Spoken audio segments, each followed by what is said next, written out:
We'll find out if his race car is ready to go. Mr. Steve Book, what's going on? How are you, bud? I'm doing good, Joe. How are you? Fantastic. How about the race car? You got it ready to go? I can well imagine you're chomping at the bit. Yeah, we're working on it. We're doing some new body panels down the one side and fixing up some bumpers that were needing a little bit of repair. They get a little bit of adjustment over the season. That's bump drafting, isn't it? A little bit, yeah. Especially when you're as slow as I am some days. Oh, listen, you get around every race, any race I've seen you in, Steve, you know how to get the job done. It's in your DNA. Yeah, I've been lucky that way, and I've got my hero is my mentor and my biggest supporter with my dad and my mom as well. So they've certainly brought me along and helped me every step of the way. Oh, and great. I used to watch your dad, Flamborough Speedway. I know you and I were texting last week, and I used to love watching your dad behind the wheel. He, along with a guy like Ron Lipsky back in the day, I wouldn't doubt that your dad was probably offered the challenge as well, where, he would have qualified near the front. And I know back in the day, they would come up with the promoter's gag, and they'd take the driver that is real fast and qualified up, offer him, I don't know, $500 if he starts dead last to win the race. But you got to win. And Lipsky took John Caselli's money, I'd say more often than not. Did Ralph ever get that challenge? I'm not sure if they had those challenges. He actually quit racing around 1978. And Yeah. I know Lipsky, he'd come around Flamborough when Pete Shepard Jr. was running around there. And I know they used to have awesome battles there. They were really fun to watch. They'd both go to the back and work their way up through every week. And it was really fun to watch. So the Hot Rod Series in Oscar, you can see it touring around the province. Schedule is out. You can get to their site at oscar.ca. I believe that's their website, is or oscar.ca. Steve, what do you got for plans this year for behind the wheel of your rocket ship? Well, we're gonna run the full Oscar schedule with the Studebaker, and we'll get the Camaro out for some specials. I have some guest drivers in that when we can. It's got a little bit of work to do to it yet since I rolled that over last year at Flamborough, Yeah. and we've got a little bit of repairs to do that still. But the Studebaker will be our main focus, and Oscar, and we may throw the odd other race in there. I know my dad likes to go up to the V8 stock race at Delaware, and he's got a car that he puts different people in from time to time, and every once in a while I get it in as well. Well, and I've watched it on Delaware on Rogers, and I always try and take that broadcast in on Friday night. If I'm not at a racetrack somewhere, I don't miss the show. And I've seen you running your hot rod at Delaware Speedway on the half mile. You guys are flying around that place. And that Studebaker, it looks like a Studebaker on the outside. What's underneath that car? It's a McCall chassis. It was a Jessup limited late model, about a 2010 they figure. It was a car or a chassis that we got from Calvin Jessup, and the front end was bent on it. And we took it to McCall's, and we got to work with them there one day, and we straightened a bunch of stuff and had to replace a couple of pieces of tubing, but pretty much it's the original chassis other than a couple of little pieces there. And it works pretty good most times. Everybody's getting faster. It's a really tough division to run at the front with. So you build your own motor today, or are you guys in a crate engine? What do you do there?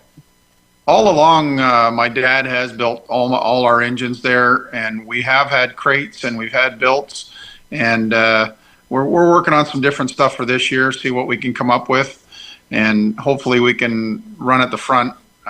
It's like I said, it's tough, and there's a lot of competition and a lot of good cars getting help from a lot of good people out there. So the ratio in the Hot Rod Series, with you specifically, what the combination? You hear of teams that go out in the win, and that guy has got a big motor. He's got this. He's got all this money into the car.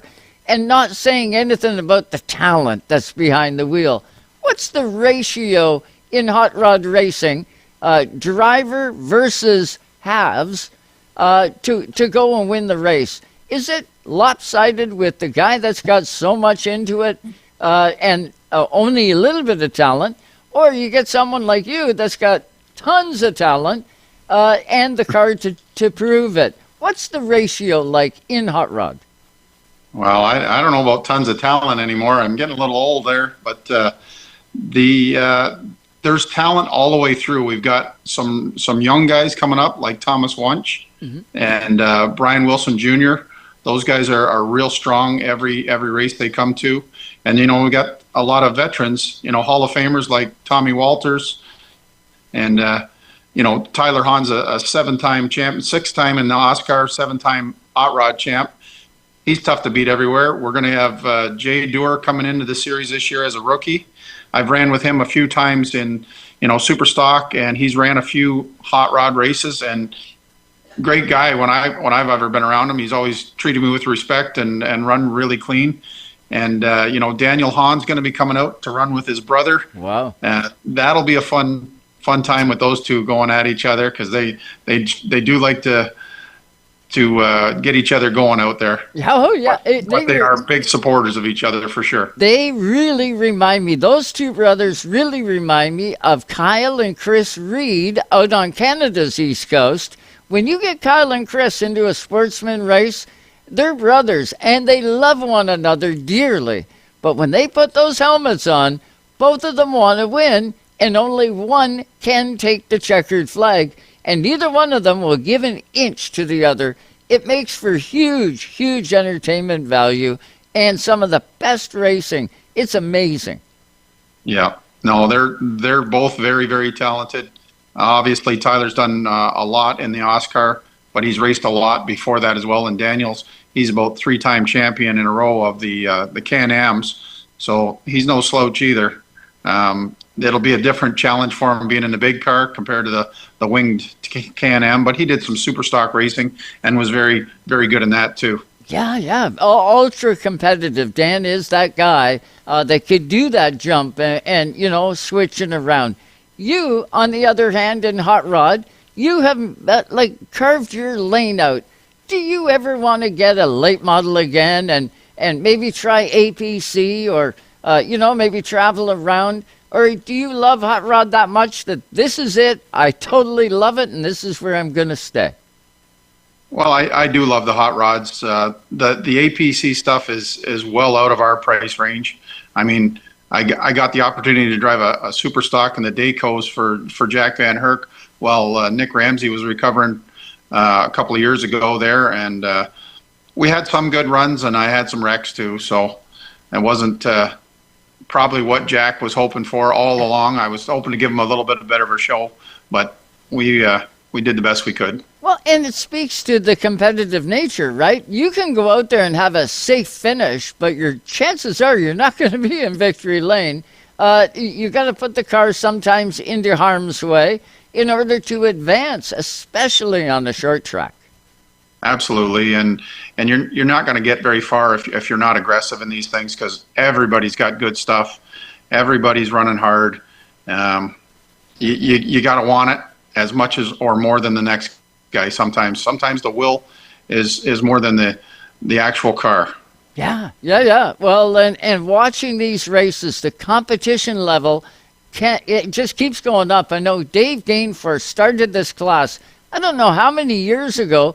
But have you been in since day one when hot rods started? When you heard that, did you go, wow, I got to get myself one of these and I'm in? No, I started in 2018 with our old Thunder car Camaro, and I think that might have been the second year of the division. And he was just doing some exhibition stuff in 2017. And I seen actually Tyler Hahn, Nick Clark, and a few other cars at Flamborough. I think he had 4 or 5 cars there. And I thought this seems like a pretty good deal. And then we tried it with the Camaro. We put a 70 front end on it to make it retro and tail. And we went to Sunset for our very first race. I'd never raced on the track, and by the time we got through the traffic to get there, the first first laps on the track were in the heat race. So we pulled on the track and ran, and first time out there and finished a lap down. You know, those guys were really good. Tyler Hahn, Dan Archibald, Billy Alderson.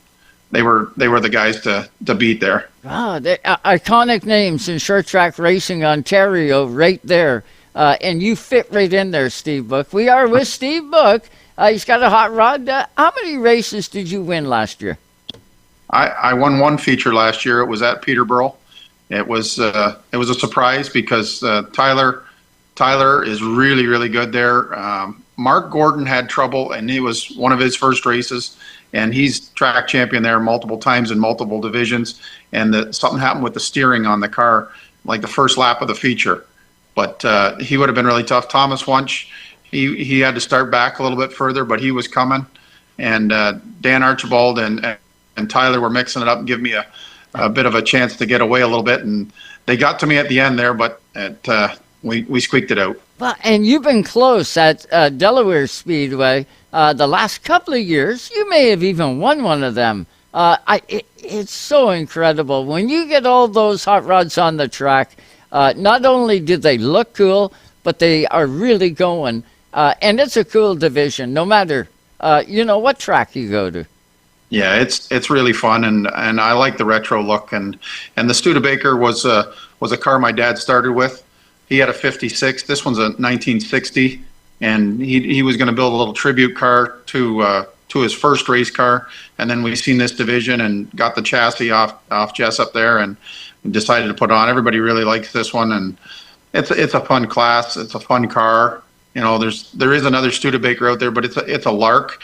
Ours is a Hawk with the fins. The Lark's a little different looking, but it's cool as well. Yeah. And the old cars are really nice to see. Well, it looks like a 1957 Chevy, right, with the fins on the back of it. Very iconic looking.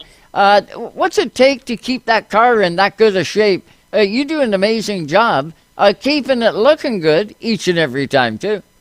Well, we did get some parts from Ian Graham up in Clarington. His father was a Studebaker dealer. Oh, really? And I met him because I found a fella actually sent me a marketplace post of some Studebaker front fenders, and I went up there and met them, but they were too nice for our kind of racing, and I said that's for somebody that needs to restore a car.